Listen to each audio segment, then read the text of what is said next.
Ladies, gentlemen, and everyone in between, welcome to This is a Revolution, your weekly RevPro podcast. And do not adjust your TV screens. There is not just the two of us, there are three. The boys are back. I've got Spike and Dave this week. Gentlemen, well, first of all, before I throw over to Dave, I'm going to throw over to what seems like nature enthusiast Spike here, who looks like he's in the middle of nowhere. Nice to have you back, my friend. Thanks for having me back. Short absence, but makes the heart grow fonder. Absolutely, it does. Absolutely, the How are people. Yeah, I'm good, mate. The people were chanting, "We want Mina," but they were also chanting, "We want Spike." So we've got to give the people what they want. And how are you doing, Dave? Yeah, I'm alright, mate. I'm kind of feeling a bit sorry for anyone that listens to this rather than watches it. Because if you're listening to it on Spotify or iTunes or wherever, then you're missing out on the fact that Spike looks like he's the new member of the Wyatt family in some kind of like log cabin somewhere in the woods, or in sunny Southampton. Yeah, absolutely. Just my garden. just the garden, fancy schmancy. But I really need to work out how to get the video version is up on Spotify, because it is possible. I mean, if Joe Rogan can do it, then surely I can do it, right? So we just need to work out how to do that, and then everyone can watch Spike in full glory. Don't put it like that. Yeah, Spike is full glory. That sounds like completely different content. So go to www.patreon.com/ that's gonna be the first round of the Patreon content. Has a wrestling podcast ever branched out into OnlyFans before? Who knows? We can find out. Break that barrier. Anyway, I should stop this because we do have known teacher Dave on this podcast, so we'll try and keep it clean. But I know we do reach a student contingent as well, so let's swiftly move on from that one. But guys, it's a good chance to just chat this week, I think, isn't it? Because RevPro don't have a show for still another 2 weeks this weekend until the next show, isn't it? If I remember rightly, the J Cup. Yeah, J Cup and Sheffield weekender. Yeah. Love the fact that they've already announced a massive match for the Sheffield show, given what we were talking about last week. How it's like, just put something out there, show that there is, promoting multiple shows at a time. Yeah, we're getting. Yeah, J Cup being announced with matches, Sheffield announced with matches, participants announced for Global Wars, like very un-RevPro, isn't it? Yeah, absolutely. Like promotion on multiple fronts. It's got to be the best way to go. Absolutely, and Spike will be really happy because one of the things that out of all of that stuff we just mentioned, they announced a match for Southampton, and not only that, but who was it? The man, the legend, the saint of St Mary's, David Francisco. To be fair, I wouldn't care who he was against. They announced a match for Francisco, and that's about it. Yeah. To be fair, make that the main event. Just, I don't care what else is on the card. Put that in the main event because the reaction to that match is going to be ridiculous. Yeah, I won't lie. The first person I thought of when that got announced was Spike. Like quite literally, the first person I thought of. As soon as they said Southampton, I was like, after I sat there and went, oh, and like thought about the dynamics of the match because I'm a nerd. Spike was the first person I thought of being like, he'll be happy with that. Or you had all those people in that room chanting "fuck Southampton" and whatever else it was, and then I just sort of know. I know, man. There's gonna be Southampton based that will enjoy that one. Respect match as well. I was so confused by it. I messaged Dave saying, "It's Southampton the next show," because I got so confused by the announcement. Yeah, and that's what we're saying, right? That it's so weird because we're so conditioned to Southampton getting matches. Like, oh yeah, we're going to announce them all on Monday, and then we get to the end of the week. It's like, oh yeah, here's your card. True RevPro fashion, and like you'd be forgiven for thinking that Southampton was a big show, given that a match has been announced in between the J Cup and Global Wars and that Sheffield Weekender as well. So yeah, maybe it's a sign of things to come for RevPro, actually announcing multiple matches and participants for things at once. Yeah, J Cup, what we're up to, I think 5 competitors announced for that now.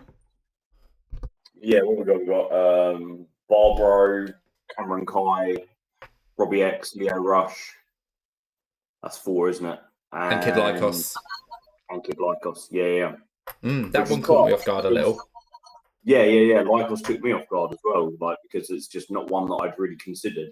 But yeah, really happy. I think it's good to you want variety in the J Cup. You don't want to see like the same 8 people every year, but at the same time, I don't want to just see like 8 imports. I want to see a balance. And Lycos is like a really, really good tool to use there because it's loads of people. Like, I'm really pleased to see Lycos back in RevPro. It will be fresh because it's different from before, but it's a continuation of like British wrestling and everything that you want on that side. And then you've also got Leo and Barbaro in there as well. Curious to see who the remaining 3 are going to be. I've got I don't know if I can give us an exclusive if it hasn't come out of RevPro before then, but I know for a fact Will Caven is not entering himself in it.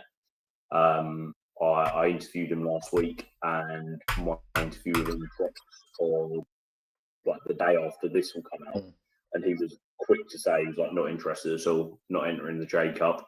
Why would I enter the J Cup? I'm already the champion. They can fight for the right to face me, and I'm going to focus on keeping the championship for as long as I can, rather than getting distracted by anything else. So that would be different to the last couple of years where the champions entered it as well. 3 more spaces. Anyone in particular you fancy seeing? I mean, I was just happy with Leo Rush, if I'm going to be honest. Like, I'm unashamedly a Leo Rush mark. So when I saw it's funny, when we saw all the other tournaments and all the other events get announced, I was thinking like Leo Rush.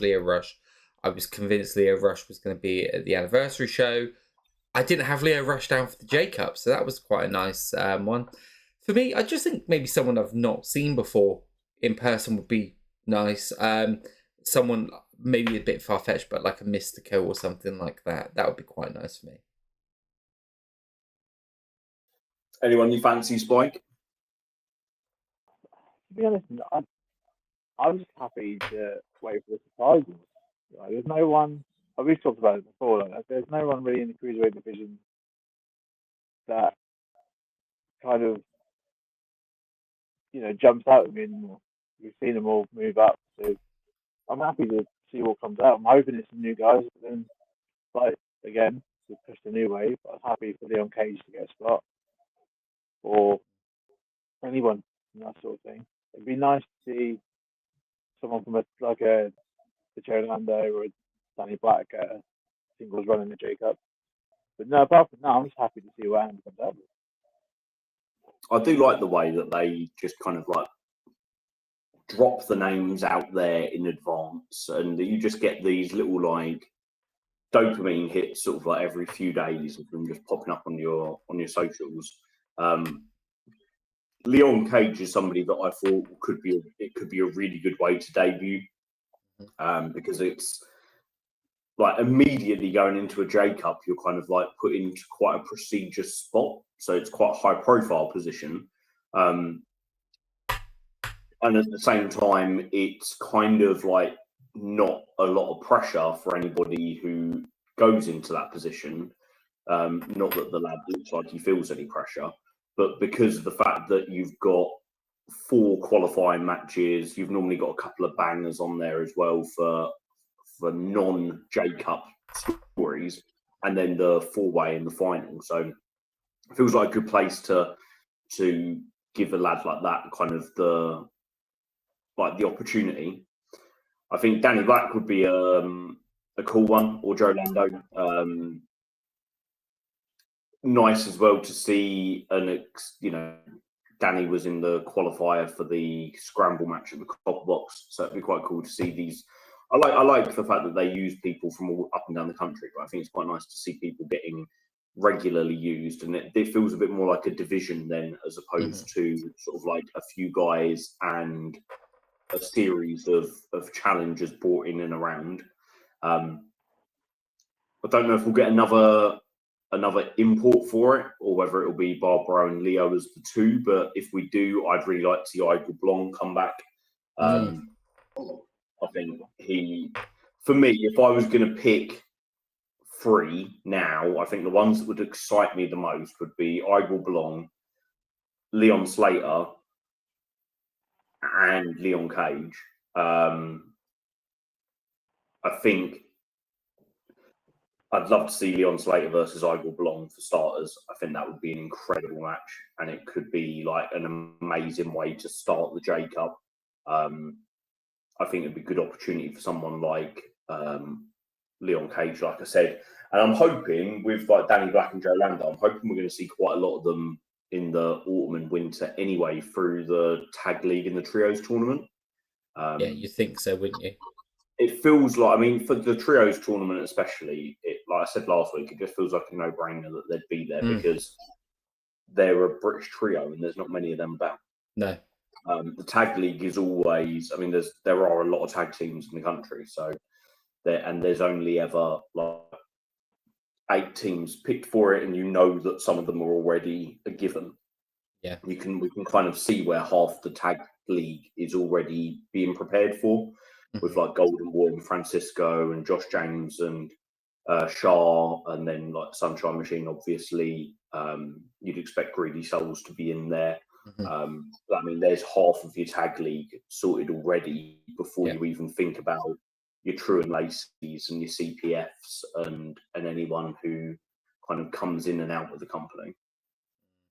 Absolutely. I really hope True and Lacey come back and do a bit more of an extended run, because I was really starting to get into what they were doing, and then they've just gone for a bit, haven't they? And I've not even seen them like pop up in Progress a lot or anything like that. So I'm hoping that they definitely back for the tag league and maybe become a bit more of a mainstay in RevPro, because I think there could be some great matches between them and Sunshine Machine. I think you've got that like really cool sort of babyface team there, but who are babyface but don't feel like pandering. Like, I don't know what it is, like it's just pure, isn't it? And then having pure dicks against them would just be like, yeah, I think that'd be fun. And we obviously, I mean, I know we got a bit of that in Coventry, but I think something a bit more extended between the two could be really fun. Yeah, I agree. Do you know what, the one for me with True and Lacey, the moment I kind of saw like the most potential in them was actually at High Stakes, when they started to get a little bit of a cheer from the crowd when they faced Youngblood. And I saw this kind of like the crowd kind of gave them their flowers, and I looked at them for the first time and was like, do you know what, I think there's a really good babyface tag team there. And I hadn't ever seen it like in the ring because they're such, dickhead heels. But I feel like there's not necessarily now, because we've got a face tag team champions and they're going to need heels to battle. But down the line, I'd really love to see face True and Lacey in RevPro. That could be interesting, yeah, because you wouldn't have to really switch up much about what they do, like just put their lead, like the lean and the way they do things slightly different. Like, you wouldn't have to change a lot about it. Yeah, that could be quite interesting. Never thought of that one before, but you're constantly giving me things I've never thought of before. Going, quite like to see that. Nice. Cool. All right. Well, Dave, I think you were the one that put this nicely when we were chatting offline before we came on to this, but it feels like the start of the new season, doesn't it? Like it's that new football vibes, and with real football kicking off, NFL kicking off, all the football vibes, all the new seasons. It's a new season of RevPro, so we thought good idea to maybe just kind of run through the divisions, see what we think, what is next for some of the key players, and yeah, just put our thoughts out into there and either be proven massively right or massively wrong. But knowing our hit rate, Dave, I reckon we'll get some in there, I'm sure. So the first one is, let's start with the man at the top of the company, shall we? Luke Jacobs, undisputed British heavyweight champion. So Live in London didn't really give us a massive direction just yet about where we think Luke's going to go, but he's obviously got Ishii coming up. Yeah. So, I mean, and it's hard to not look past Ishii there. That is going to be the match, surely. That is going to be Luke finally gets his win over Ishii and conquers the former undisputed British heavyweight champion in the process of doing so. What's your thoughts on that match coming up, Dave, and kind of where do you think it goes from there for Luke? So I don't think it's a coincidence at all that on the first show post Copperbucks, they set up Oku and RKJ, and they had Jacobs kind of in. Jacobs got like the welcome home pop of opening the show and coming out with the belt, and then he and Oku crossed paths, like literally crossed paths in the 229 for Oku to come out and declare that he wasn't going to be able to wrestle JJ later in the show, and RKJ came out and it set up them. I think this is very much going to be a case of, I think we'll see RKJ versus Oku either at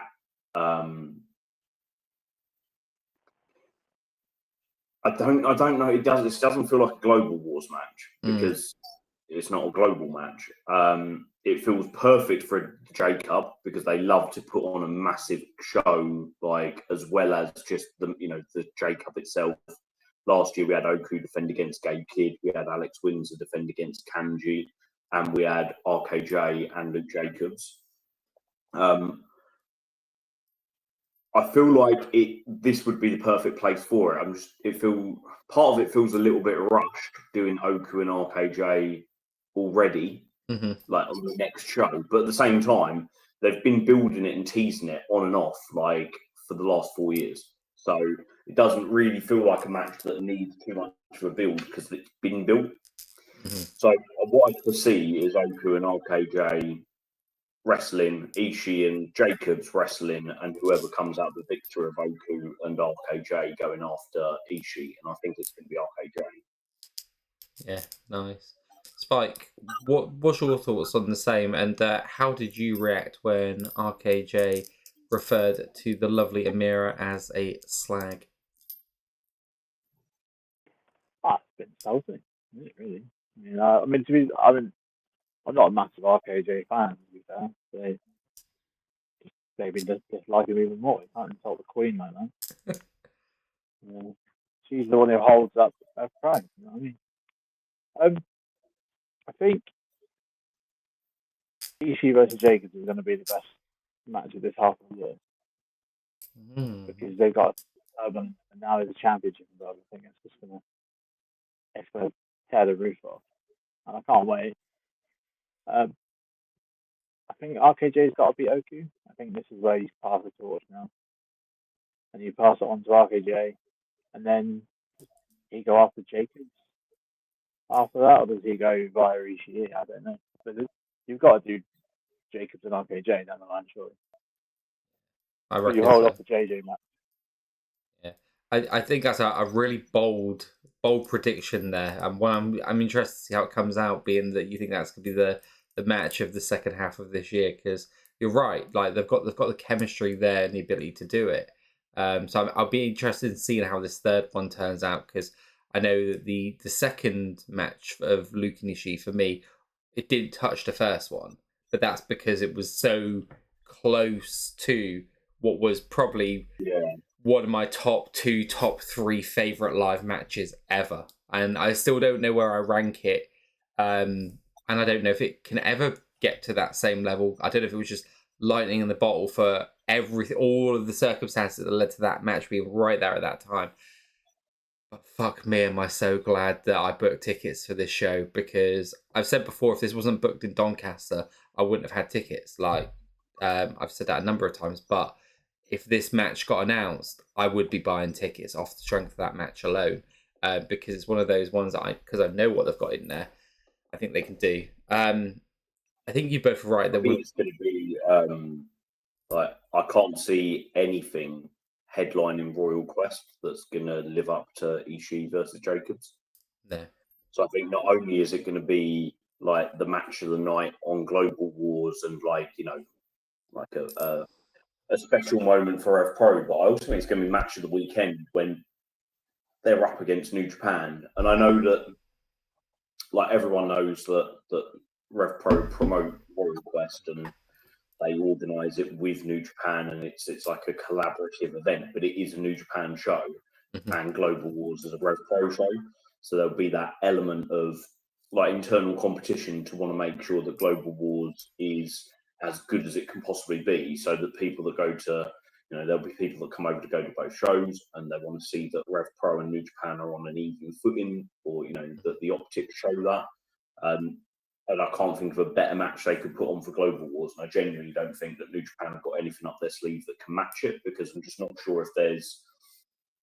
I'm not sure if they've got the, you know, any pairing that they're going to, I mean, there are pairings they could put together, don't get me wrong, but I don't think there are any pairings that they will put together for Royal Quest that will live up to Ishii and Jacobs. And then if it's RKJ and Jacobs after that, we've got the rubber match really nicely set up. We've got, you know, RKJ won the 2022 match between them. Jacobs won the 2023 match between them. And now we're ready for the 2024 match. And it's mad to think that, you know, two wrestlers that we see wrestle all the time on shows up and down the country have only stepped into the ring one-on-one to face each other that many times. Yeah. But it's beautifully set up for it. Absolutely, and it's funny because that's where I want us to get to, is RKJ and Luke. I saw them at Progress earlier this year, and if I was including Progress matches in our first half of the year, that would have probably been my third match of the year. Third match so far of the year. It was incredible levels of just beating the shit out of each other, and I think I've said before, there's things that Progress do and allow their wrestlers to do in their booking that I don't quite like in the way the matches are put together. And I think a little bit of that taken out of it and add a bit more of the RevPro style into it, I think could even help so much more. So it's a match that I really want to see down the line, and I think could be really good. So yeah, much like you both, I think RKJ comes out over Oku. Because I think that adds an interest. What happens to Oku then? Well, that's what I was just gonna say. Yeah, that'd be a really.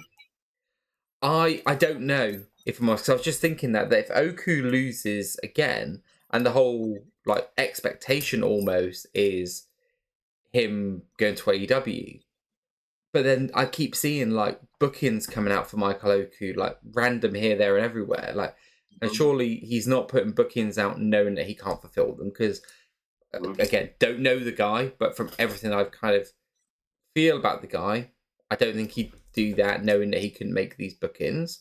And the interesting thing I noticed, and I don't know if this is just me reading into things too much, but he was wearing his glasses in London.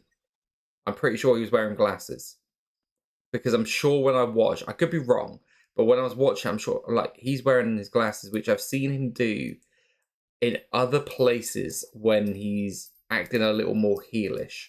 Now, that could just be me going foreshadowing, or it could be me doing 1 + 1 = 20 and getting nothing out of it. But I don't know. It just felt like a little bit like, okay, that's not something I've seen him do in RevPro before. And part of me thinks that if he's going to be leaving RevPro, does he want to do it without getting to do a bit of that heel run? Because you've got to think, if he goes into AEW, him and Amira are going in as baby faces, right? Like, I can't see them being introduced as a heel pairing.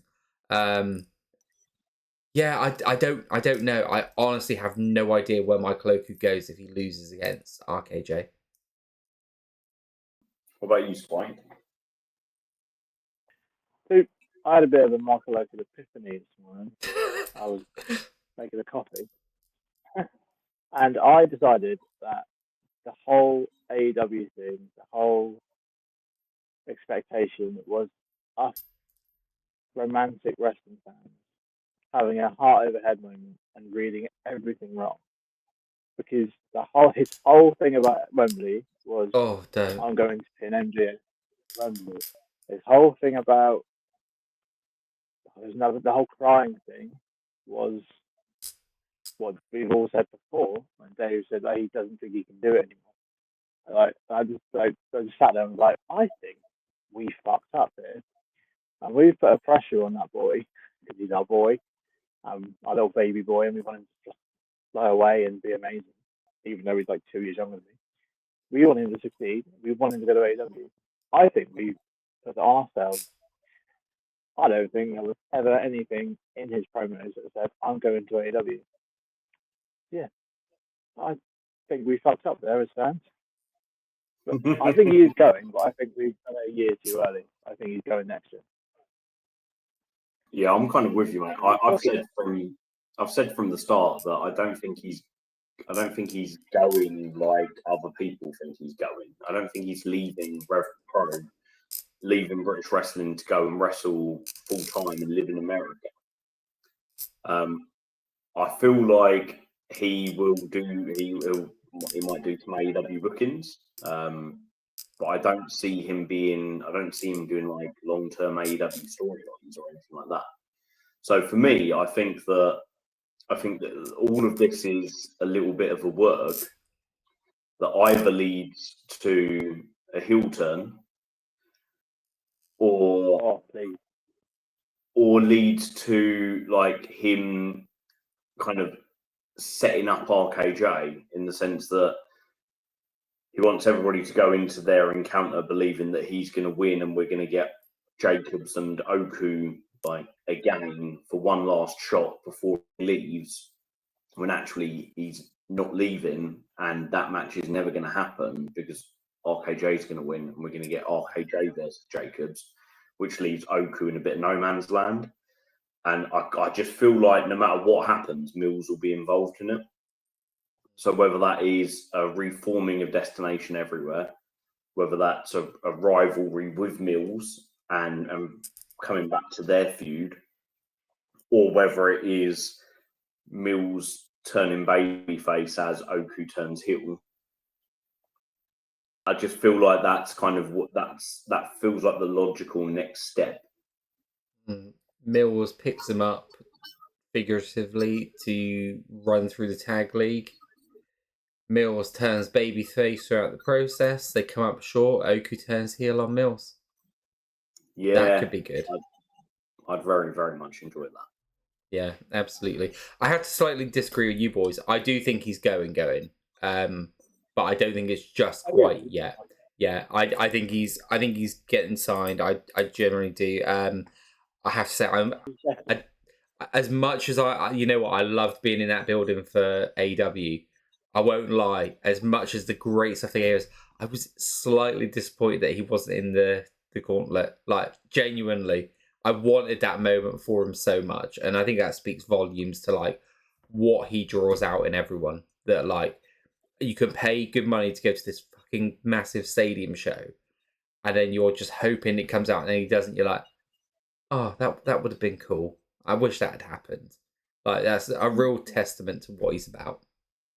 That Dynamite and Collision taping in Cardiff, I never recovered from him coming out on the dark match at the start of the show. Like, literally nothing else on the show had me as happy or invested or popped me as hard as hearing Now We Play. Mm-hmm. And you're talking about Okada versus Claudio Castagnoli and loads of wrestlers that I'd never seen live before that I was really excited to see.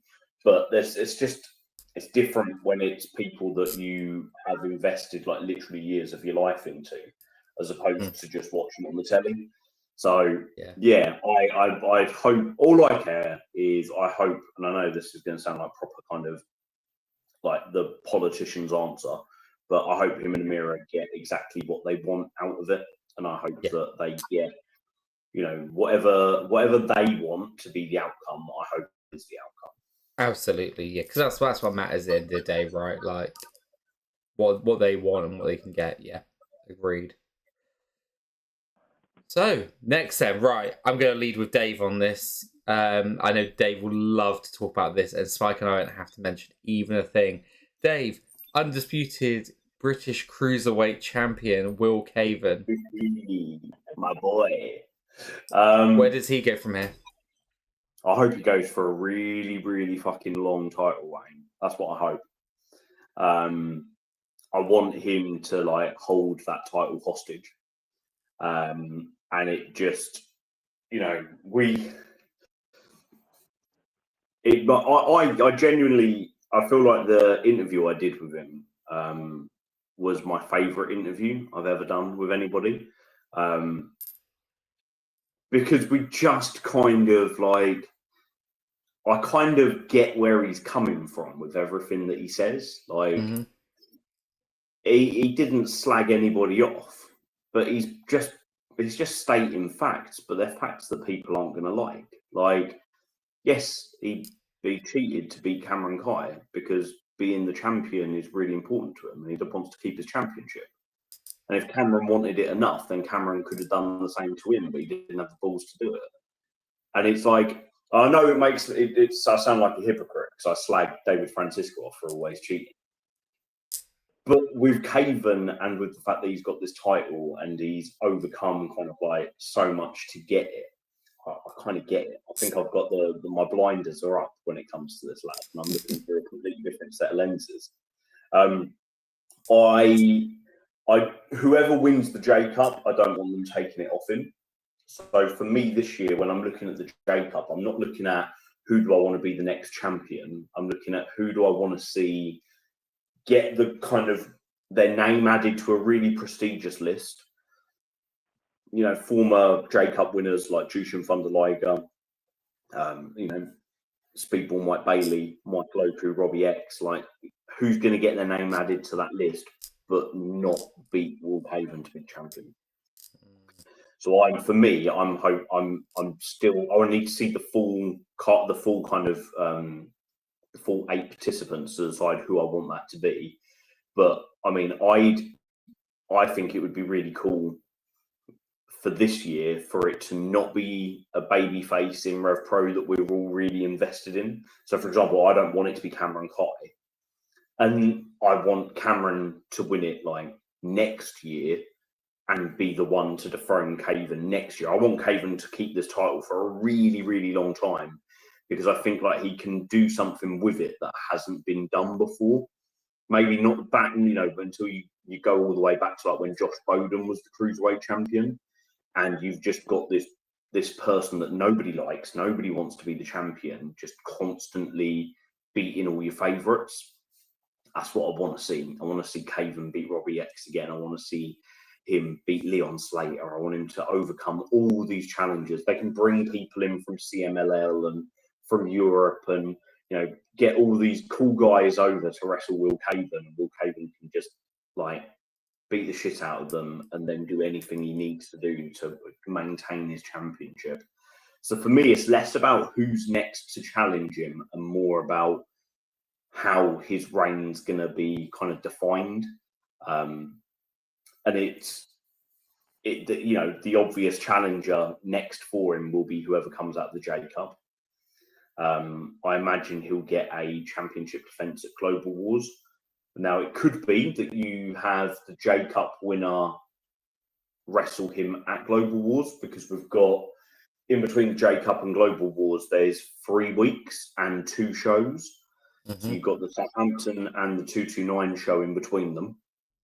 If you had someone like Leo Rush win the J Cup, which I think is a really plausible idea because he adds another big name to that list, you could then have Leo Rush versus Will Caven at Global Wars, which sounds like, you know, another big name added to the Global Wars card. If you had a J Cup winner from one of the international partnerships, it could go straight into a Global Wars match. But if it's somebody from within BritRest, if it was Robbie or if it was Cameron or if it was somebody else from BritRest, then I think it would be better set up for what I assume will be uprising later on in the year. Although my calendar that I kind of mentally keep in my head for RevPro, which isn't based on actual RevPro events, but is based on when I think events will happen based on past. I've kind of got uprising down for December. Mm-hmm. We've got Global Wars in October. Do you remember when was the Trios tournament? Is that November? I want to say it's November the 19th. In Coventry, it was announced with dates, but I don't remember what the dates were. I want to say November the 19th, but I'm just going to check now. I'm going to load up. I've got Trusty Cage match loaded. So let's have I'm not sure if it's on there yet. Oh. Because it's not on the RevPro events page yet, because I think the tickets were meant to come on sale today, weren't they? Well, they were originally supposed to be on sale last week. That was mentioned in the Q&A on Friday. Maybe I got my dates muddled. But yeah, so I wonder if you know, like how you've got like your A pay-per-views and your B pay-per-views. Yeah. I wonder if Uprising will be your A pay-per-view and your Trios tournament will be your B pay-per-view. I mean, they could do Caven defend have the J-Cup champion wrestle him in Coventry at the Trios tournament, but I think I'd save it for Uprising and have a longer build if it's going to be someone within Britain. Yeah, so the Trios tournament is 16th and 17th of November, which is Saturday and Sunday. So yeah, that lines up nicely. And yeah, I think like you said, Uprising, I was trying to look into the calendar to see when that would fit in, but I'm pretty sure Uprising was December last year, so Uprising December this year is kind of where I thought. 2022 was the same as well. Yeah, I've got similar feelings to you in terms of like the Caven reign. I think it's going to be a long reign. I think it could be a really good reign and really establish him as not just a guy, like, not saying that Caven is that guy who's just a guy, but just takes him that next level up. Like, he's a guy that would appear on shows semi-regular to the ones we would go to and whatnot, but this will position him well, former champion when he gets beaten, all of that comes with it. I think that's really important. He's earned it. I've said to you that I've just noticed from being someone who's gone like, he's not quite, like, he's got something, but just not something that did it for me. I think his in-ring is massively kind of just gone to the next level. Everything looks really crisp. He makes it very easy for you to dislike him. I think, you know what, fuck it. Get him try and dodge the winner of the J Cup by getting a trio together. Him, True, and Lacey. Like, put them as a trio. Do something there. Like, can you do something like that? My thoughts are, if it's not an import that wins Global Wars, not Global Wars, J Cup, I think Cameron Kai wins it. And I think you have him go to Uprising, and the way you stop that story, I've mentioned last week, is have Leighton Buzzard attack Cameron Kai. You have him cost him the match. It starts to build that heat up for Leighton for when he does come back, because we're talking into next year. They said that he'd be back. I'm not sure exactly when, but you could just have him do the attack, have him disappear for a bit of time, and then come back again when he's ready. And I think that would work. I thought about this. Like, you don't. I feel like he needs to go away to come back when he's actually like ready to wrestle. Yeah. I think that would be a bigger kind of moment for him than for him to just continue to be doing the manager and commentary role and then just step back into the ring. I think he is a natural heel, and therefore doing something vile and then disappearing for the last couple of months of his recovery could be a really good idea. I remember he was injured on the 31st of March because it was Revolution Rumble, wasn't it? It was, yeah. And it was Easter Sunday, and at the time it was sort of like 12 months. But you know, injuries are injuries, aren't they? Who knows whether that's going to be at first they said 12 months, but that was optimistic, and it's actually going to be 15 or 18 months. His recovery seems to be going quite well, but I have no idea. We will see with that one. But I definitely like the fact that he's never left. He's continued to be there. And with him and Cameron, you've got this kind of, when two wrestlers are in the roles that they are in, it's inevitably going to lead to some kind of turn from one of them. Yeah. Who's to say it's not Cameron on Leighton? Could be. And I like the fact that I can imagine both possibilities. Yeah. I'm not even sure which one I prefer, which again I really, really like, because it means that, heel Cameron Kai or heel Leighton Buzzard, face Cameron Kai or face Leighton Buzzard, they're all exciting possibilities. Yeah. It's nice. Spike, where are you sitting on the whole Caven reign? I agree with Dave and you. It should be a really long run. But I'm not sure if he can stay heel for the whole. If he stays heel for a year, I can't see him staying a heel for a year. I feel like eventually the crowd are going to get behind him because he's going to be dragging out these wins. At some point, everyone's going to start cheering Will Caven, which I think is good. I like it to go that way. That he becomes like not a babyface. You don't change anything about him. He just becomes the dickhead to be cheerful. And I like that idea. And then you have I don't know how then you beat Will Caven after that. If he becomes beloved, you'd have to have a dickhead heel do it. But I'd prefer him because at Southampton we just liked Will Caven. It was one of those moments where he came out in the jacket and you're like, I can see you getting cheered in a year's time. So I hope that's the way they go. But then I can also see him just being a twat for the next year. I think that's just in his character. But either way, I'm happy. Yeah, I think I do feel like there is a really good face in Will Caven. Yeah, but you don't change anything. That's the beauty. No, and you don't need to change anything about him other than the fact that, I feel like it can be one of these things where it's an organic face turn that's not actually organic, as in they can do all the things they need to do to elicit the crowd response. He can do everything he needs to do in the ring to get the crowd to respond differently to him without ever actually coming out and high-fiving people and being charismatic. And I feel like the jacket and the real life side of it with everything that's happened this year it's kind of naturally there if they want to use it or if they want to lean into it.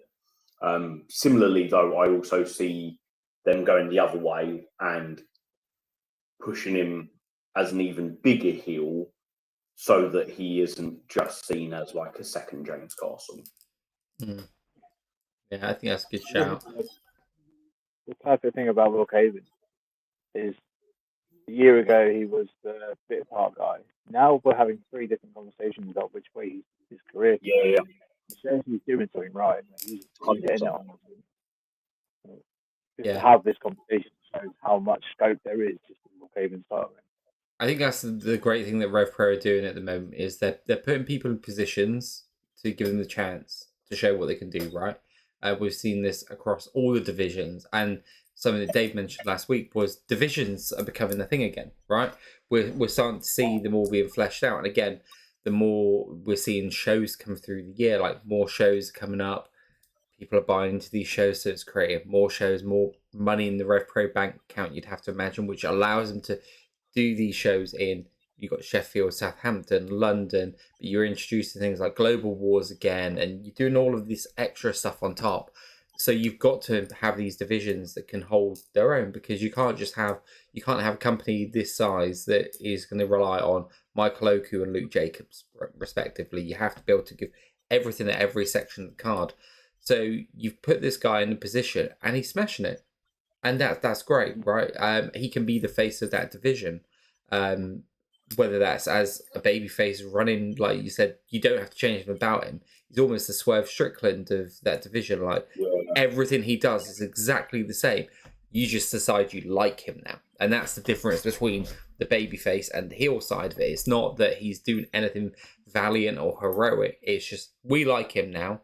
That's good enough for us. But he never really changes who he is. I think the perfect. I mean, if you unless you do Cameron down the line, that's who you have to take the title from it. I think for me, the perfect guy to line up for him is Ethan Allen. I think that would be great. And I think he's another one that you could, no matter what way Caven leans at that point of losing the title, Ethan Allen could very easily lean the opposite direction and it not feel forced or wrong. Like to me, he's almost like the ultimate tweener in that one match I can be loving him and cheering for him. The next match, I just want to boo the lad. He's like an absolute arsehole, isn't he? Mm-hmm. But at the same time, you then stop there and you're like, oh, no, he's not. He's just super aggressive with a chip on his shoulder. Mm-hmm. And we like people with a chip on their shoulder. And we like people that are aggressive. And then you watch him again and you're like, no, he's an arsehole. And then you're like, no, like you are literally, he is, I think you're right. I think he is the purest tweener in RevPro. Mm. And I think that I'm at one point, I'm really torn now. I am, because as much as I want everything I just said for Caven, I love the idea of Luke and Ethan both holding belts at the same time. Mm-hmm. Yeah. You got a lot of time. Yeah, like and this is it, right? And this is again what's so exciting about it, because there's so many different directions that we can look to. And it also, like, another thing is, if we were having this conversation earlier on in the year, like if we were having this conversation at the start of 2024, none of us knew who Zozaya was, and we wouldn't have even been mentioning him. And now he's like, I think his next appearance will be his 20th appearance of RevPro for the year. Mm-hmm. It's like nuts. So like you've also got people where it's like, who knows who's going to walk through the door and wrestle Will Caven for the cruiserweight title, and who knows who's going to walk through the door and stay. We saw some of the guys from GWF, and Andy said that he on the Q&A that he plans on bringing some of those guys over. People like Peter Tanley, like there's someone there that RevPro have never seen before who looked class for GWF, and could add something completely different to the cruiserweight division. And yeah, you just don't know where it's going to go, because it's really unpredictable, and two, it's really well built. Like all of these wrestlers have got really, really good storyline foundations, Mm-hmm. and there's all these different directions you could go in that are all true to their characters. Yeah, if you ask me, I thought the division was going to be built around Jordan Breaks this year. Like that's genuinely where I thought we were going. Like that, I thought he's the new face and something really different. And then we're like now not saying we're not, but like he doesn't even enter my head as like where we go from here, which is crazy given like where we started the year off. We haven't seen him since Fantastica Mania, have we? When he lost the belt. No. Yeah, I don't know. I wonder if he'll be one of the remaining contestants in the J Cup. That would be nice. But if he's not, I'm not sure what that suggests, because that's then like we haven't seen him for. It'll be like 6 months by that point that we've not seen him for, and you've done your big cruiserweight tournament that he's not been able to be included in. Mm-hmm. Yeah, an interesting one, that one. It's just to touch on something you both said about the divisions and stuff. So if you think about last year, every show had to have a big name to get the ticket. To show how far, I know we joked about it at the start, but to show how far it's come, you announce a Francisco match. And that's like, oh, that's main event. That's Southampton's main event. Everywhere now has a name or a couple of names that you can sell tickets on, and that's such a testament to the guide and the pro. Mm-hmm. Like, a year ago, the Osprey show at Southampton was. I know Dave was. I don't know if you were there, George, but it was the busiest I've ever seen it. Was that the Leighton Buzzard one? Yeah, the Leighton Yeah. Buzzard one. Yeah. And then literally the one we just did, I'd say it was just as busy. Mm-hmm. It's now got just selling it on no marquee matches. And I remember talking to the Souls, and they were like, "Is it? It's never normally this busy, is it?" I was like, "No, this is Osprey busy. Like this is insane." And that's just a testament to how well everything's going. Yeah. Francisco, again, as before, selling all that merch. His shtick is working. Everything just going really well for RevPro, and I'm so happy for him. Yeah. The one thing that you can kind of tell with Andy, and this is going to seem like a strange comparison, so please stick with me here, is you can tell that he's like a lifelong WWF fan, right? And like especially during like the Attitude Era, because I see a lot of being borrowed from there, especially in RevPro, right? In the Attitude Era, everyone had a defined character, everyone had a defined direction. And I would say for the majority of the roster here in RevPro, that's the same. Like, you would look at peak Attitude Era, Crash Holly had his direction that he was getting. Someone told you, what's Crash Holly did? This is what he's doing. What is Stevie Richards doing? This is what he's doing. This is what Perry Saturn's doing. And these are the guys kind of lower down the card. And what he's done is he's kind of almost taken that kind of ethos that you can't say that WWE today, that AEW even today, like do. Like, granted, they're dealing with much bigger rosters, but arguably, you could argue that with RevPro, they don't have the luxury that these companies have of having these guys signed to contracts. That means they can get them in. Like, they have to like really play this out. Andy leaving all the breadcrumbs and stuff, but every character has now been allowed to define itself. As Dave mentioned with Leighton not disappearing, like he's allowed to be an on-screen character. That worked amazingly for Britt Baker. That's worked amazingly in the past for like Steve Austin. Like at times, like when he, I think during his initial run, if I remember, when he was starting to get hot during the Attitude Era, he was injured at the time, and it actually he was just allowed to run and be a character. That's what allowed him to still connect with people, get in people's heads.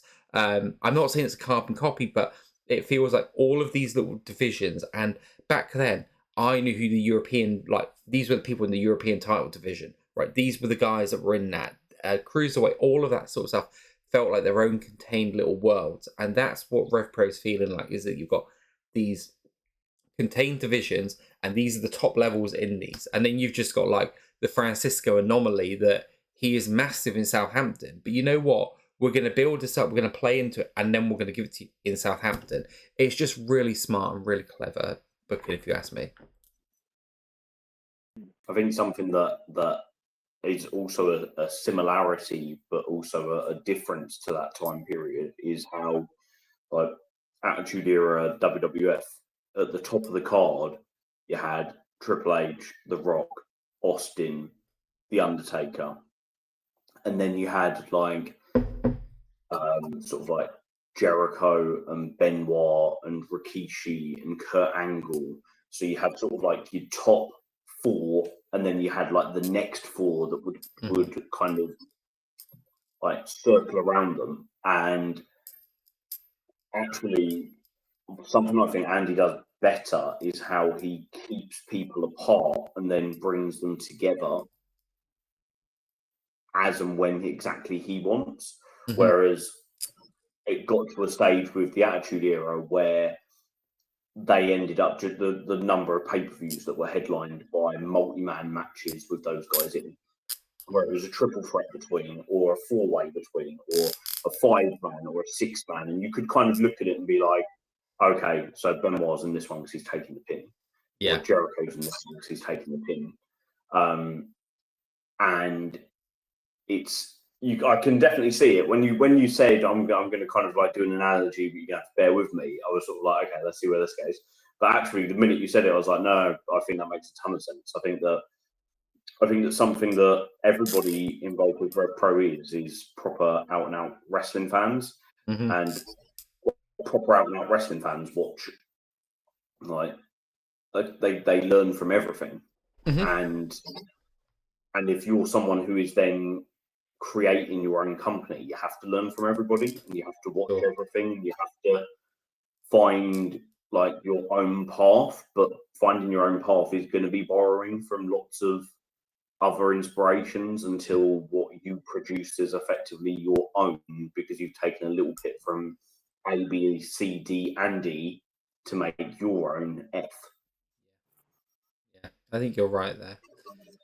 So, guys, we're about 2/3 of the way through already of what we're planning tonight. So, as we're kind of thinking as to what's next, Mina Shirakawa, she's obviously been announced for the Global Wars.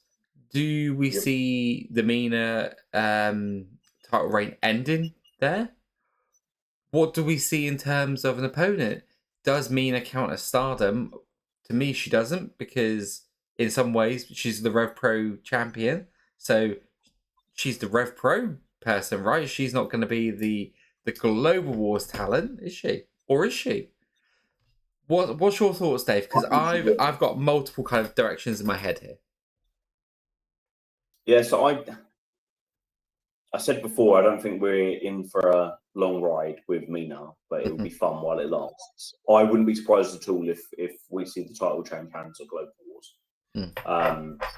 And if that's the case, it has to change to someone who is RevPro full time. On the other hand, I wouldn't be surprised if she got one Global Wars title defense and then was booked to lose it at Uprising, and we don't see her in between. That wouldn't surprise me at all.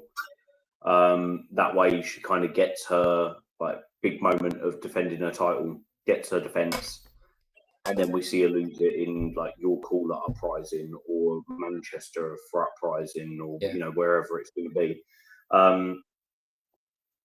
I feel like I feel for me the right thing to do next is the Cutthroat Collective, and I don't really mind which member of the Cutthroat Collective it is. I've got my own preferences, but I don't think that matters.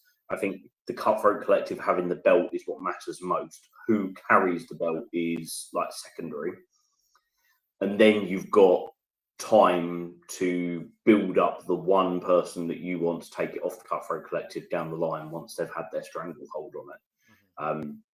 For me, that would be Kanji, but I can also see a really strong argument for it being Rio. So for me, it would be, I think what I would like the most is I'd like Mina to defend it at Global Wars and win, and her get a like marquee match against somebody, and you know, take your pick of international women's wrestlers, or you know, somebody cool from British wrestling. Have her win, have a nice moment with the belt with fans, and then Uprising her lose it to Lizzie Evo. And if it's not Lizzie Evo, then Nina Samuels. For me, I like the idea more. I've said it before. I don't want it to be Alex Windsor. She's synonymous with the belt. She doesn't need it. I don't think it will benefit Alex Windsor to have the belt. I like the idea of Sapphire being. I like the Sapphire and Alex Windsor dynamic, and I think her not having the belt will benefit that dynamic. So it comes down to Nina, Lizzie, or Mercedes. I think Lizzie would be brilliant for it.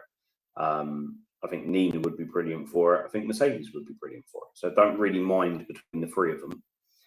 That feels like, for me, that would be the great thing to do at the next big show after Global Wars, presuming it's Uprising.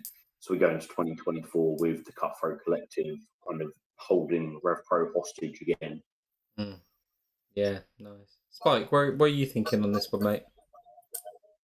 I agree. It's got to go to Cutthroat Collective, but I don't know when she'll drop it. I think she has to have a win, surely. I mean, will she defend it at Royal Quest as well? Does that kind of count? I mean, it's good. Like Royal Quest, the first Royal Quest had the Undisputed British Heavyweight Championship defended on it. It's RevPro belts have been defended on New Japan shows before, so there's no reason why they couldn't. And Stardom and New Japan are aligned, So there's no reason why they couldn't work together from like a political point of view. So yeah, maybe That could it be would two make import sense wins. for the fact that she's in the country. So you know, make the most Capitalise of on her it. time in the UK, capitalising on it. Yeah. You get two big import wins there, Global Wars and Raw Quest. When she got to the uprising, that would be a big of a win. Or I think it'll be Nini Samuels at this point. But I think if you do two quick defenses, two big names, then go to uprising, have one of the Cutthroat Collective take her out. I think that would be a nice victory for her. But yeah, I don't think it goes to Babyface. Not at this point. I don't think it goes to Rio yet. But I reckon if you go for the next 4 champions, it'll be Cutthroat Collective, a Rio, a Cutthroat Collective, and then Kanji. Because I think there's a lot of intertwined stories that you can get a lot of mileage out of till next couple of months. But I want a couple of nice moments for Mina because she deserves it. It's going to be fun. Yeah. We deserve it. We want Mina. We deserve it. We deserve it. I mean, I did try and get Mina booked for the podcast. This isn't even me doing a bit. I did twice tried booking Mina for the podcast. Oh, she just never got back to me. And fair play to her because it looks like she's having a lovely time posting pictures with RevPro belts and wearing it on TV and just, you know what, taking this role and being a real ambassador for it, because it would be very easy for someone like Mina to win those titles and just be like, right, okay, this is just going aside. But she's not. She's putting them front and center. I hope that Global Wars, I think we could be in the position of, I don't want to say like massive sort of dream match. I don't mean it like that, but like just the kind of match you couldn't get on a normal Rev Pro card, with her being like the Rev Pro person and then getting someone in from like CMLL. I don't know on the women's side too much on there, but I know there are some female luchadoras there. Or you could just get someone like a Miyu Yamashita and get her in. Could you do something like bringing a Maki Ito or something like that? Another person who would genuinely. Oh, I know. I was just thinking. I'd love that. Yeah, that'd be so much fun. Yeah, and RevPro, they could finance their events for the next 3 years off the meet and greets that would be paid for just in that match alone. Why not? Yeah, but yeah, I think that could be a fun match, but something like just that you wouldn't get elsewhere could just be like add to the real global aspect of Global Wars. But on the same side, you could just get like a real kind of respect kind of match, not in the same way that Shara and David Francisco are doing, but you could have a Rio versus Mina, you could have a Kanji versus Mina. If we're looking at it, you could have Millie McKenzie versus Mina, because there's obviously someone going in there with the Cutthroat Collective as well.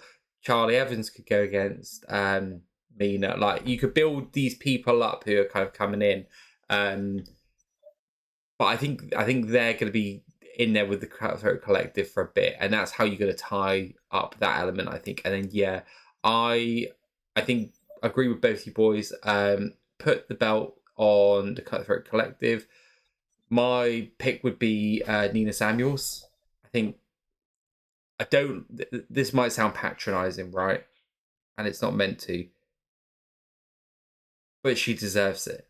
Like, other than just through all the work she's done, she's been like one of the top women kind of on our scene, who maybe at times hasn't quite got the level of respect that she's probably deserved at times. And I think and I know that I've been woken up to her a bit more and sat and paid a bit more attention through this RevPro run. I said it last year, I think it was, or the beginning of this year, I can't quite remember. She had a match in progress against Kanji, and that really made me take notice of both of them. And I think sometimes people get lost in the character work she does a bit more. I was guilty of that, and you know what? Give the woman her flowers. Give her, like, as far as I'm concerned, the top independent women's championship anywhere. Give her that. Let her run with it. I don't think Alex Windsor needs it. In fact, I think it makes the stories much more interesting if she doesn't have it, because you don't have to do it overtly, but you can have Andy on commentary just maybe sowing those seeds of dissension a little bit. You don't have to be real overt with it. You can just make comments, put in people's minds, this could happen, sell those breadcrumbs without actually anything happening off the back of it. But yeah, I think that's where you get it to. And then much like you, Dave, I think Kanji takes it after that. I don't think anyone deserves that opportunity more for me. I think she's, again, we're talking about people being given the ball and running with it. She has been given that ball and she's ran with it. And I'm not just talking about the men's divisions, cruiserweight divisions, tag divisions, women's division, like across the whole of RevPro. She has been one of the brightest sparks for me across the whole company this year. So many great matches, and that's where I'd like to see that one go. Which leads us on to the final belt. So this was one that really made me feel quite torn. I felt like the right decision was made at the anniversary show. I think you needed to take the belts off of Grizzled Young Veterans. For me, this is just like the most... I'm picking my words because I don't want to seem like I'm being a dick, but it's just the one that just does the least for me. Like Sunshine Machine going with the titles. Okay, cool.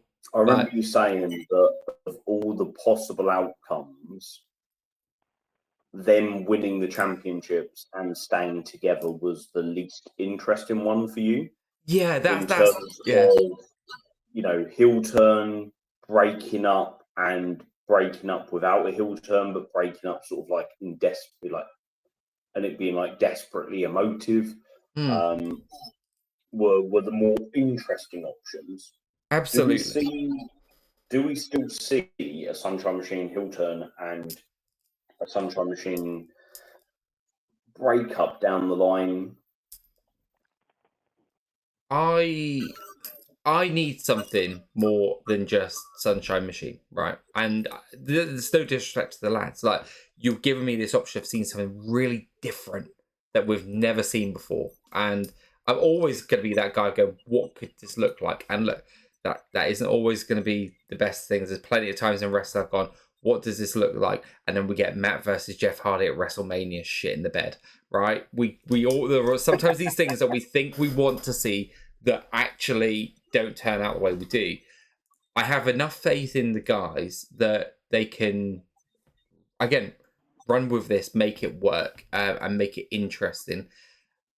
I think, first and foremost, I think you need a bit of just normal Sunshine Machine, right? I think that needs to happen. We need to firmly establish the tag team titles are back. Like, when I say they're back, they are back, right? They are in this country. They are the champions that are going to be around defending. And I think book them pretty much for every event you can between now and Uprising, right?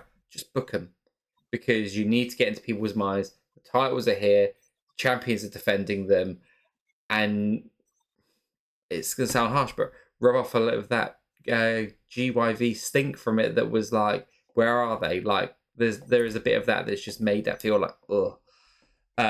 Get it going, but I want something that is not just them coming in, doing their thing, and going. I need some meat on the bone. And I think it also depends on kind of what the tag division looks like around the time as well. What does the tag league look like? That's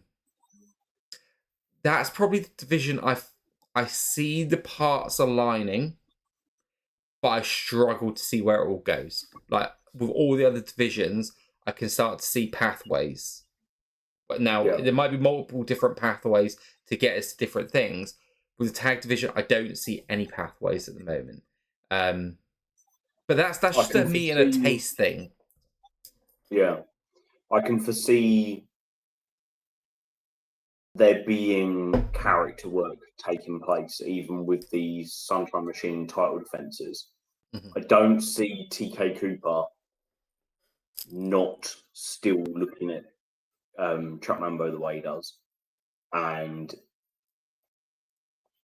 Whenever Chuck's in the ring, just watch TK, because he is always telling you something. He's always telling a story, whether it's frustration with Chuck or relief that Chuck's made the right choice. He's definitely the one where you've got the most kind of character work being done. And Chuck has this incredible way of just making you love him. So you're willing for Chuck to do what TK wants him to do, so that TK doesn't get cross with him. Almost like, do you know what I mean? It's like when you're watching, if ever you, Spike might know what I mean. If ever you've been and you've like seen your kids at a sports day or something, or like playing some kind of sport with a coach or something like that, and you're willing your kid to do what is going to make the coach happy or make the teacher happy. And it's a bit like that with Chuck and TK. I think the tag league's going to be the next big thing, isn't it? It's going to be the interesting to see where it goes with it. I think what is also really interesting is I don't really know where the trios tournament fits into it. Now you're looking at it being like, well, could we see Sunshine Machine enter the trios tournament with someone? Are we going to see lots of RevPro people making these interesting little one-off trios? Are we going to see tag teams team up? Like when you said True and Lacey and Caven earlier, I thought that was brilliant. Like, are we going to see those three, like, where you've got an established team and a singles person come together, but then it actually be something that they stay together? Or are we just going to be imported trios that are actually established from around the world? I don't know if that's going to be its own unique little event that doesn't have anything to do with the tag team title run. I'm also curious to know what happens with the winners of the trios tournament. Do they win a cup, like the J Cup, and it become an annual thing? Or are we going to be thrown a curveball and they announce undisputed British trio championships? I'm not sure I'm keen on that idea. Like, it's one of those ones, like you said earlier, sometimes you're like, oh, I wonder what that would look like. But then the reality is not as good as the idea. That's one where it's like, oh, that could be quite cool. I was really up for the AEW trios belts. And then once it, like a year into it, you're then looking at it being like, do you know what? I feel like it's really hard to have a hot tag division and a hot trios division when you've got both of those things. It needs to be one or the other. Yeah. So I'm really curious to see where the trios tournament fits into it. But for Sunshine Machine and the tag division outright, it feels like it's going to be the tag league, which will be the clear direction. Spike, what are your thoughts on all this, mate? I know you said about the GYV thing. I think this whole destruction of the tag division style when they gave the belts to culture. I feel like I just don't think it worked. And then through this last couple of years, you chipped away. Now we're giving the belts to GYV. That didn't work. So now all we've got to do is build everything back up again. I think Sunshine Machine need a good run. They need they need to be on every show. They need to build themselves back up, tell some stories. Souls need a load of matches. We can get the foundation back because we had such a good tag division for such a long time. That I feel like it's become, to go back to the WWF analogy, it's gone back to that sort of mid-2000s tag teams don't matter sort of vibe. But tag teams do matter. And tag team wrestling is one of the best parts of wrestling. So I think it's getting there. Like we're now trying, we're pushing Souls, we're getting True and Lacey back every now and then, but I think it's time to just go back to what we did a couple of years ago. Have Sunshine Machine tear it up, then put the belts on someone else, but then tear it up. Just keep building and building and building it because the belts have lost so much prestige. And I'm really sad about it because I love tag team wrestling. Watching a good tag team match, watching everyone's interactions, watching how it all works is one of my favourite things. And I feel like we haven't had that for a while. And it's no one's fault. I think it's beyond everyone's control what happened with subculture. Both boys got injured. Mandrews got injured and Flash got injured, like just after him or the other way around. GYV, I don't know what's in their control, what's happened with them. So yeah, I think now you can trust Sunshine Machine with those belts. And then you've got Greedy Souls, Natural Coils, build up True Nation, bring the velocities back for a couple of matches. But like, I'm sure I'm missing a lot of tag teams, but there's so many out there that can now build a division and we can go back to British tag team wrestling. And I'm excited. And it's nice to just tear out the script and start again, I think. I'd like to see like Sunshine Machine kind of. I'd like there to be. So at the moment, it feels like we've got. If you would say what's the tag team storyline in RevPro, it's Francisco and Santos and Shah and Josh James. And I don't want that to interfere with the tag title storyline. So I'd quite like them to exist at the same time. And what I'd really like is to have two running tag storylines where we've got the storyline with whichever tag teams are working RevPro regularly at the time, whatever they're involved in. So at the moment, Santos and Francisco, Shah and Josh James, while Sunshine Machine are wrestling like a who's who of like people coming into RevPro for a match. And then at different points, those storylines that are running side by side lead to a match with Sunshine Machine. It felt like if we go back to like 2022, there was a lot with the cruiserweight, the tag, and the women's division. There was a lot of Wrestler A comes in and works like a St. Neots show or a Sheffield show or a Southampton show and beats Wrestler B. And then on the next show, Wrestler A gets their title shot because they won one match that set them up for a title match. And what I'd like is for there to be these kind of marquee matches for the belts and these storyline matches which lead to the bigger shows. And, you know, on a random Southampton show, you can have Sunshine Machine versus True and Lacey for the belts. Or you can have Sunshine Machine versus Velocities, Sunshine Machine Arrows of Hungary. You can have them against Barcelona Blacklist. You can have them against the GWF tag title champions that we've just seen. You can have them like kind of effectively working people from all over. But then when these storyline within, you know, the secondary tag division storyline, when that comes to a head, that sets up your bigger show match, because then you've got some story leading into it and it not just be a really cool match graphic. Yeah, I would agree with that. And I think that's the next stage to go, because one thing that RevPro does a lot of, and understandable, but like when they're building those tag stories, you will see, like they did it a lot in Southampton. So you'd have Kyle Fletcher versus Ethan Allen. You'd have Mark Davis versus Luke Jacobs, because they're trying to have that story running, but they're trying to build out across multiple matches. So like you've just said there, there's no reason why you couldn't have tag story in one match and then still do a David Francisco versus Shah Samuels main event in the Southampton show. And you got two tag stories going alongside each other. Yeah, because although it's a singles match, it's part of a tag feud. Yeah, exactly. Yeah, there's that. I think there is something to be said, like Spikes just mentioned, about ripping the script up and just starting again.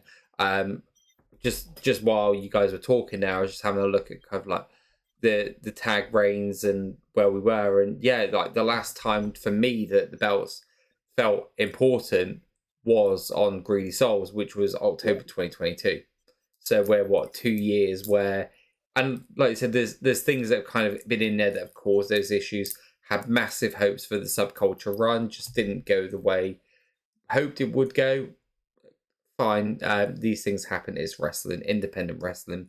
Whatever it was with the Grizzled Young Veteran thing, that just didn't hit in the same way. So the one thing that I really want for Sunshine Machine is to just get those belts, focus more, because tag team wrestling might be my favorite wrestling.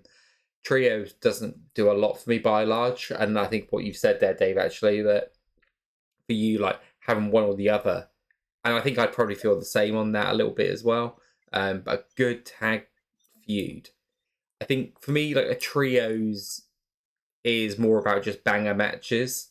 That's kind of how I look at trios. Trios is banger matches to me, but less story. Whereas tag team is both. You can have the banger matches, but you have the story.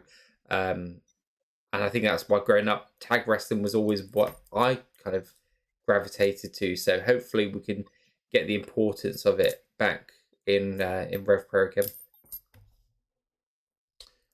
Cool. Okay, so lads, I think before we finish up, shall we just touch on a couple of other people? Just give our kind of quick thoughts on what we think the future could go for them. We mentioned his name earlier, Zazea. What are we thinking for him? He's got to go after Jacobs at some point, isn't he? Mm-hmm. The last person to beat and pin Luke Jacobs, that's too good to not lean into. Mm-hmm. So for him, for me, Zazaya versus Luke Jacobs 2 is next for him. And between now and then, it will just be a case of him just racking up a couple more wins before the two paths align. Yeah. What do you see from a Global Wars? Something marquee. Just something where it's like, I mean, Zazai versus Mascara Dorado would be absolutely quality. A name that's already been announced for it. You'd look at that or him and Titan and think that's just a great, exciting, never seen before contest, isn't it? Yeah, I don't know if any of the names that have been announced for requests, whether all of them will get announced for Global Wars or not. I think him versus Zack Sabre Jr. would be incredible. I think that would just be, if they can book that, that would be amazing. Or Hiromu Takahashi, that would be another good one in terms of styles, but also styles in terms of like body sizes and stuff like that. I think that could work really well as well. But yeah, so he is like a cheat code, isn't he? Like, yeah, I was just going to say the same thing. We could name off 25 wrestlers now, and for each person, you'd be like, "Oh yeah, that'd be really cool." Mm-hmm. Like Doki, Desperado. Like, there's just a couple immediately where you're like, "Oh yeah, that would be a really cool match. I'd really like to see that." But you could basically do it for anyone from like New Japan's kind of like junior division or heavyweight division. Like, Zazaya versus Jeff Cobb, Zazaya versus Hanare. Like, there is just endless possibilities, really, because you know that whoever he wrestles, you're going to get match of the night contender from, because he's delivered it every single time. And that's just on the New Japan side. Like, you look at the CMLL side, and obviously I know Titan's been announced. You've got Mascara Dorada's been announced. What if they got a Hechicero in there and put Hechicero against? Like, yeah, he is the ultimate human cheat. Yeah, like it's just so many cool options. Human cheat code, absolutely, and that's before we even consider what if they managed to get an AEW name. I don't think they will. I don't think that one's coming, but they could. I'm not expecting it. I don't think it. I also don't think it needs it. I think it being New Japan and CMLL is exciting enough. Mm-hmm. Yeah. Although I wouldn't mind seeing something like Lance Archer versus Zazaya, because again, I think that could just be a lot of fun. But again, yeah. Possibilities are endless for that boy. Spike, what's your thoughts for Zazaya? He's a bit like Takeshita in a way, isn't he? He's come in as a relatively unknown, and he's just gone on to be the safest option for a banger. I think no matter Takeshita, we need a banger. We haven't got any big bang. We just need a banger. No, it's not Takeshita. That's what Desire is becoming in the best possible way. And so I would love to see Desire versus Takeshita. I would love that so much. I think that would be a murder. That would be incredible. But yeah, I think Desire will definitely get a belt. He will definitely get a solid run. But he's testing out promotions at the moment, isn't he? He's like testing out all the other waters at the moment. So I think he's going to solidify what he wants to do, and then he'll smash whatever he decides on doing, whether he goes back to Spain, whether he goes to RevPro and does a bit of progress, or whether he does go elsewhere. He's destined for greatness. But in the next 6 months, I just see him being wheeled out of the banger machine. Yeah. Which is what he is. So it's nothing new. Yeah, there's just something really pure and wholesome about him, and I think that's what gets people behind him. Is that I just want him to. Yeah. He's got that Oku factor, right? He just got that vibe. Yeah, the Francisco factor. Oh dear. So looking at my list of people that we were going to speak about, Connor Mills, that is the next one. I mean, obviously, we've just said Zaya actually putting all these different names out there, but obviously they've set Mills and Zaya up. Yeah. So we know that's the immediate for them both. But following that, what we think for Mills down the line? Mills and Oku for me. I think Mills and Zazaya. I think they might get down below. Then Zazaya and Jacobs and Mills and Oku. Nice. Spike, how about you, mate? I think they might get down below for a Mills match because they've had some absolute crackers. That could be like a global war-style match.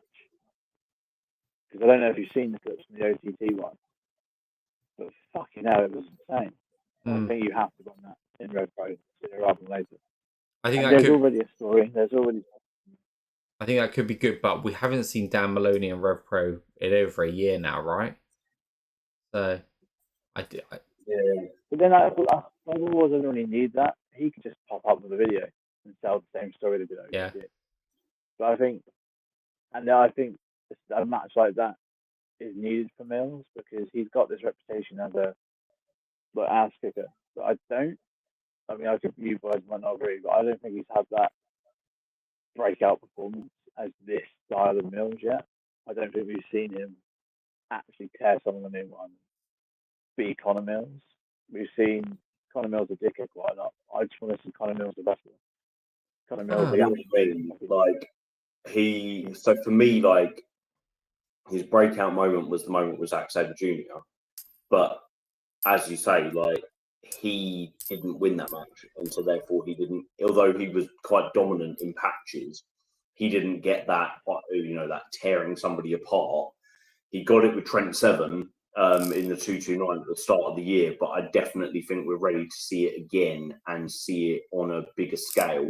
So for me, I want to see him. If it's Zazaya at Global Wars, wicked. I think it could be Mills versus Zazaya at Jacob. Hence why they've already done something for it. If for Global Wars, I think for me, whoever Mills wrestles, I care less about who he wrestles and more about him winning. Mm-hmm. I want him to beat somebody from another company and beat them quite violently. Yeah. Like you say, to kind of cement him as not just the dickhead heel, but as the dangerous, I'm going to kick your fucking head in. Yeah. Dickhead heel. And so, for me, for him, I'd rather see him beat someone a little bit lower down the card from another company than him have a big marquee match that he loses. I think Mills and Zazaya for Jacob feels like a natural fit for me. Stevenage loves Zazaya. he had his debut UK match in Stevenage, and they popped really hard for him. Like, they really warmed to him. And then he got his big first match with RKJ in Stevenage. So I think he will be on that card again. No, we bear in mind, once you've got the 5 J Cup matches, you're only going to probably have 6 acts that are not in that tournament on the card.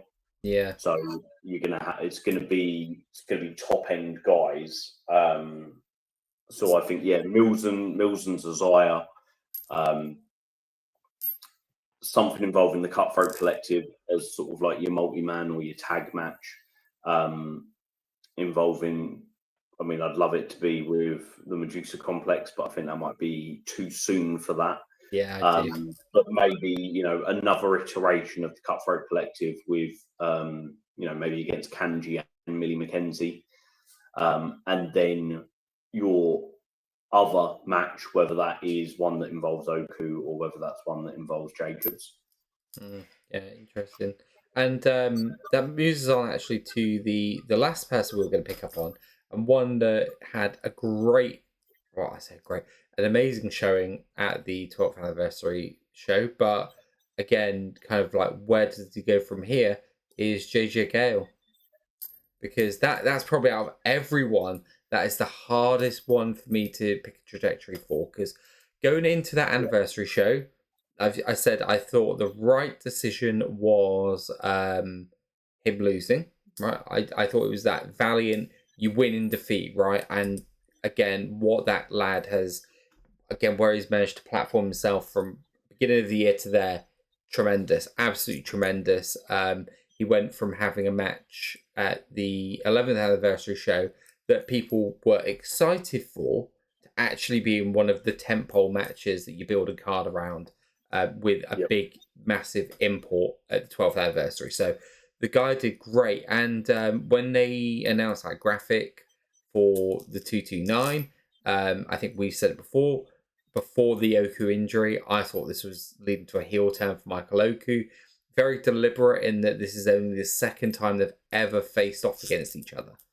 And that match didn't happen. The Ricky Knight Jr. match happened.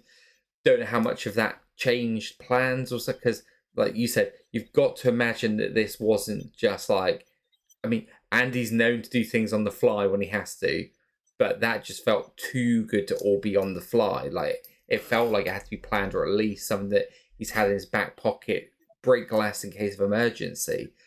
But it just kind of left JJ in this spot where he had that momentum from such a big win. From such a big match, even though he didn't win. And then, I don't know, it just feels that bit flatter coming out of it now. And again, a direction that I can't really see where it goes. I literally have no idea as to where JJ goes next. But part of that intrigues me and excites me because I quite like. It's not like I'm so kind of confident that everything else we've said is actually going to happen and therefore it's predictable, because it's not. They're just ideas that we've got that seem plausible. I'm not sure what I would do with JJ next, but I'm confident that Andy does know what he's going to do with JJ next, and therefore I'm interested to see it. I'm thinking I don't think he'll be on the J Cup card. So that takes us to, between then and Global Wars, you've then got Sheffield 229 Southampton. So I'd say the next big thing for him is whoever he faces at Global Wars. And we'll get some indication as to where his story is going between Sheffield 229 and Southampton. I think, like Mills, for me, I'd rather see JJ beat somebody at Global Wars than him have another big high-profile loss. Like, for example, if we look at like CMLL, I'd rather him beat somebody kind of further down the card that's a lesser name. Like, for example, I'd rather see him beat Magnus, where when that match is announced, people aren't going to be like, oh, wow, can't wait to see that, but JJ wins, than see him lose against Mystico. Where when you see that match announced, you're like, wow, Mystico versus JJ Gal, that's going to be amazing, but JJ loses. I'd rather him agreed. I'd rather him get a big win that he can hang his hat on against somebody that CMLL are happy to have lose, than him lose to somebody who's like a CMLL or New Japan like top guy.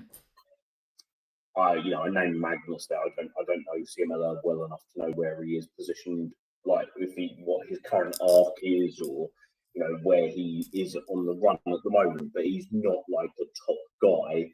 No. I suppose it would be the equivalent of like in New Japan if he was to wrestle and beat somebody like Francesco Akira, as opposed to him losing to Jeff Cobb. Yeah. Literally just said off the top of my head, JJ Gal versus Francesco Akira. There's a match I'd bloody love to see. I think that would be absolutely class. I love Akira. So yeah, I think for me, the Global Wars will be a big one for him, and I'd like to see where his story's going. It feels like we've tied everybody else up with something, but we haven't tied JJ up with anything. So I'll tell you what, it wouldn't do any harm at all. JJ's win-loss record this year is pretty rubbish. For every time he wins one, he loses two, effectively, is his record this year. I know it's not the most exciting, but it wouldn't be a bad thing to just see him go like 3 matches on the bounce, winning. Sheffield match, a 2-2-9 match, and Southampton match.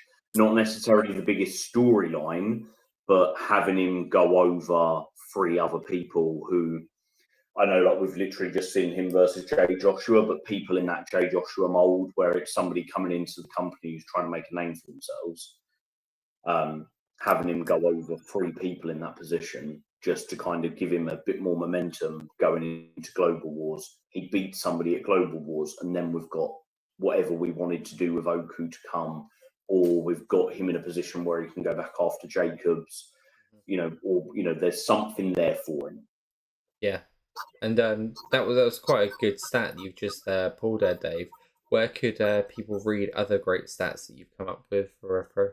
Oh, well, thank you very much. Yeah, it's what we're recording this on Monday night. So on Tuesday night, I'm gonna drop a silly little one. It's literally silly.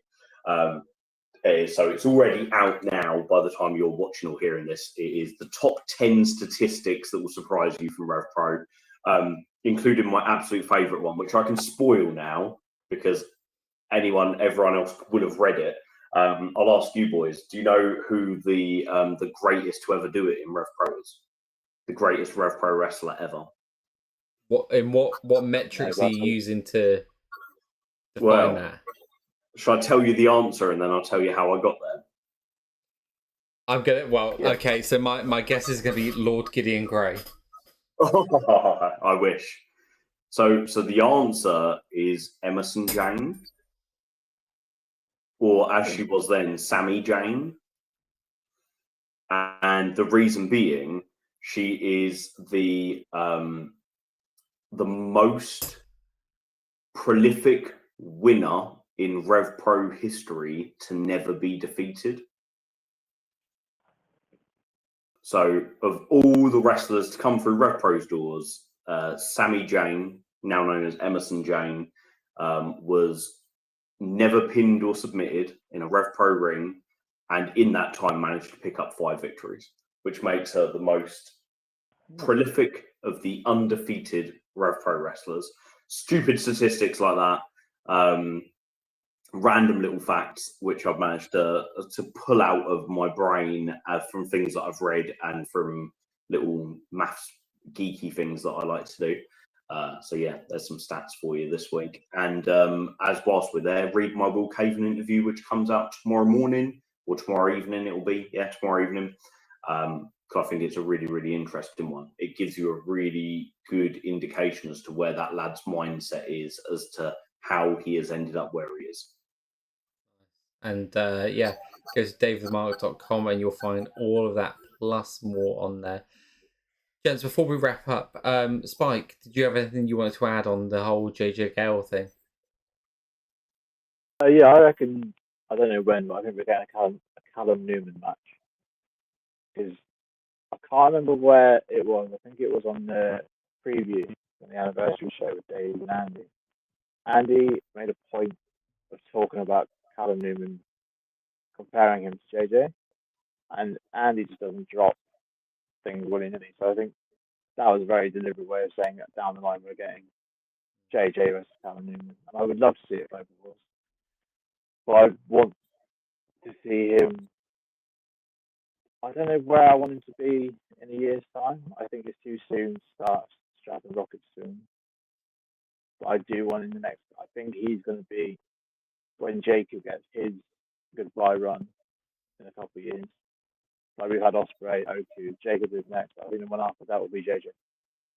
And that's poetic. It's beautiful. That's what I want to see. I want to see some full-on proper JJ Gale coming of age performances before then, because he's incredible. And I think the Callum Newman match will be something else. But yeah, I just want to see everyone do that. To be honest, I mean, all of those moves tonight. Yeah, I think that's it. Yeah, love that. And did we see the? I wonder if it will be confirmed by the time this comes out or not. But did we see the tease of potentially Robbie X joining TMDK? So I was going to mention that earlier. I didn't want to say it because I know that you're much closer to New Japan than I am, and I didn't want to say it in case I was spoiling something. But yeah, I mean imagine that, like.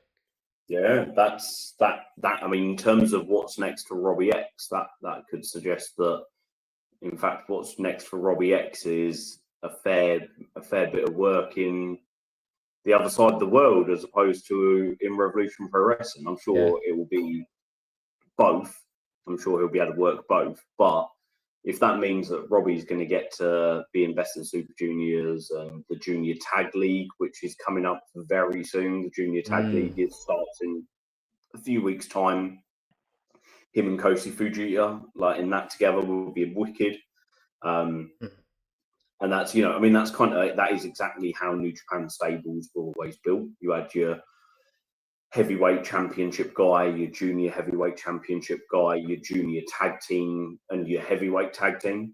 And so with TMDK, you've got Zach after the main belt. You've got TMDK, Nichols and Haste going after the tag titles. Robbie X and Fujita, or Robbie X and Robbie Eagles. I think I like that one even more. Robbie X and Robbie Eagles as a tag team together in the New Japan Junior Tag League. I would absolutely fucking love that. But yeah, fair play, because I know Robbie has wanted to work Japan for a long time, and it's frustrating knowing somebody wants something, knowing they deserve it, and you just keep feeling like they're being overlooked. Yeah. But patience has come good. We had a nice little ELP nod in Germany last week or the week before when he wrestled with Robbie, and there was a woman in the crowd who was wearing a New Japan shirt, and he got her to come and stand in front of the camera next to Robbie X, as if to be like, New Japan, Robbie X, like no brainer, make this happen. Now with Zach suggesting that Robbie's joining TMDK, loads of exciting stuff in the pipeline for, the King of the Cruiserweights, and someone that I know that we all are very, very fond of. Yeah, fingers crossed this isn't us trying to will like a scenario out like the Oku one, but it just feels like it fits in every single way. And even just the picture of seeing Zach like that, was probably the biggest thing. It was like, who else could it be? Like, exactly. It's got to be Robbie X, right? It's got to be. But hey, in wrestling, you don't count your chickens before they've hatched and all of that. So we'll just keep those fingers crossed that in a couple of weeks' time. And to be fair, I think it was the 29th, they said. 28th or 29th, it was going to be announced. If I remember correctly. It makes sense. I was literally looking at the schedule the other day because I've not caught up with anything that's happened this week for New Japan yet. Like over the weekend. So yeah, the Junior Tag League is next, and that would make sense for that for Robbie to be involved in that before the Heavyweight Tag League begins. Yeah. So the quote is, Zach has announced that TMDK will be introducing a new member on the 29th in Kobe. The time has come. TMDK has a new member, a new boy. He's a good guy. I'll give you a surprise. I'll give you X. That's so that's. I wonder if that's interesting, right? Because he's wrestling the J Cup on the 28th, and Japan time difference wise is behind the UK. No, they're ahead. They're ahead. They're ahead. Oh yes, So it's the morning for us is the evening for them, isn't it? Which is why it's another reason I fucking love watching New Japan. I can get up in the morning and watch it as soon as I wake up. So if he wrestles, this is where bear in mind I'm a maths teacher, this is where my maths are going to let me down because the time zones are going to confuse me. If he wrestles in England on the 28th and then flies, that he'd never be able to be in Japan in Kobe for the 29th. No. But it doesn't have to be. Does he have to be there in person for it to be an announcement? Because maybe in Kobe on the 29th is when they're going to announce all the teams for the Junior Tag League. Mm-hmm. And it's literally, like how New Japan do it, where after X amount of matches, there'll be a little interval where they'll just show a video package of all the people that are going to have been announced for it. And it's like, it's quite a look forward to moment. It's like when they announce all the members of the G1. I wonder if it'd be that. They could literally, if they really wanted to, they could have a video, they could have a little highlights packet, they could have something, they could do something like that, or just have the names flash up on screen or the faces. It would be class if he gets to announce something in Stevenage. Bear in mind, it'll only be 12 hours before Kobe. Yeah. Maybe he wins the J Cup. Well, to be fair, that was where when I saw that, I was like, that would be quite the prestigious thing for him to do, wouldn't it? It'd be the first 2-time winner of the tournament before joining. So that's another route that we could be seeing. So interesting stuff. So much exciting stuff. Yeah, absolutely. But lads, thank you for your time tonight. I think that's a good place to call it. We've covered a lot of ground there. We've got this is the shill. We've got our different handles on the screen, different websites on the screen. You know where to go and find us for all of your quality pro wrestling Twitter thoughts. Please continue to give love to the YouTube, anything that feeds the algorithm. Give us likes, give us comments, give us suggestions. If you've got ideas for a future episode that we could do that you want to hear us talk about, shout out to Weebob, who has requested a Global Wars predicted card at some point. Just drop into our DMs, let us know what you're looking for. We will do what we can to give you guys what you're looking for this. We're seeing the views creeping up, we're seeing the watch times creep up. We're here to give the people what they want. So thank you all for supporting. But gents, it's been fun. Catch you on the next one. Cheers, man. Thank you very much.